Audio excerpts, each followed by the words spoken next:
Hi అండి, ఎలా ఉన్నారు? Welcome to Shivakumari kitchen. ఈరోజు నేను చూపించబోయే రెసిపీ ఏంటంటే ఇడ్లీ పిండితోటి బోండా అండి. ఇడ్లీ పిండి పొద్దున్న బ్రేక్ఫాస్ట్కి ఇడ్లీ వేసుకుంటాం కదా, కాస్త కొంచెం మిగులుతూనే ఉంటుంది, ఎవరికైనా కొంచెం మిగులుతుందండి. అది ఏం చేయాలా అనుకోకుండా చక్కగా సాయంత్రం స్నాక్స్ వేసుకోవచ్చు అండి. ఇట్లా బోండాలు వేసుకోవచ్చు. దీన్ని పునుగులు అంటారు, బోండాలు అంటారండి. మనం ఎలాగైనా అనుకోవచ్చు వీటిని.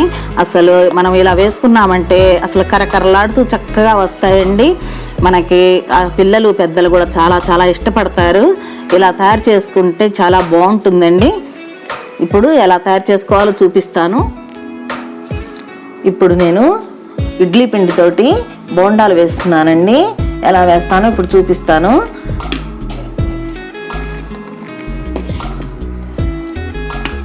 హాఫ్ కప్పు బియ్యం పిండి వేస్తున్నాను.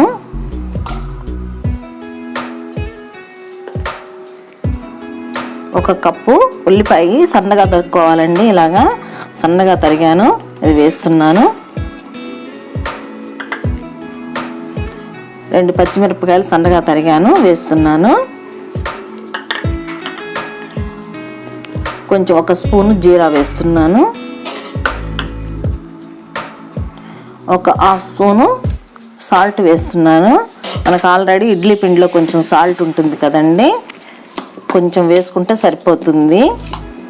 ఇప్పుడు ఇదంతా కూడా చక్కగా కలిపేసుకుందాము. బియ్యం పిండి వేస్తే చక్కగా కరకరలాడుతూ వస్తాయండి. వీటిని బోండాలు అనుకోవచ్చు, పునుకులు అనుకోవచ్చు.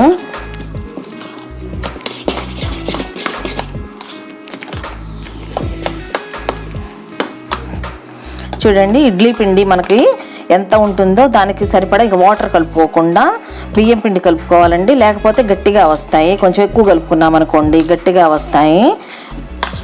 ఇప్పుడు స్టవ్ వెలిగించుకున్నాము, ఆయిల్ పెట్టుకున్నామండి. ఆయిల్ హీట్ అవుతోంది. చూడండి, మనము కలుపుకున్న పిండి మొత్తం ఒకసారి చేతితోటి కూడా ఇలా కలిపేసుకుందాము. ఏమన్నా ఉండలు ఉంటాయి, బియ్యం పిండిలో ఉండలు ఉంటాయి కాబట్టి మనం ఇలా చేతితోటి కలిపేసుకున్నాము. ఆయిల్ హీట్ అయిపోయింది. ఇప్పుడు వేసేస్తున్నానండి.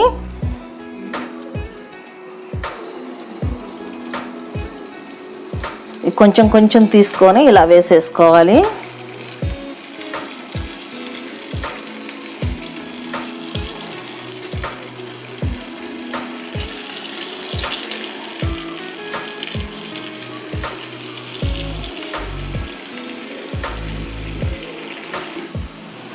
చూడండి, ఆయిల్లో వేసిన తర్వాత కొంచెం కాలిన తర్వాత అటు ఇటు తిప్పుకోవాలి. ఇలాగా అన్ని వైపులా కాలుతాయండి. దూరగా వేయించుకోవాలి చక్కగా.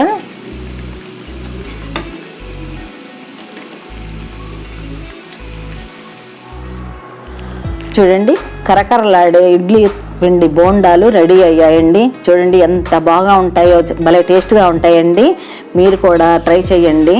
బాగుంటుంది అనుకుంటే లైక్ చేయండి, షేర్ చేయండి, సబ్స్క్రైబ్ చేయండి. మంచి రెసిపీతో మళ్ళీ కలుద్దామండి. Thank you.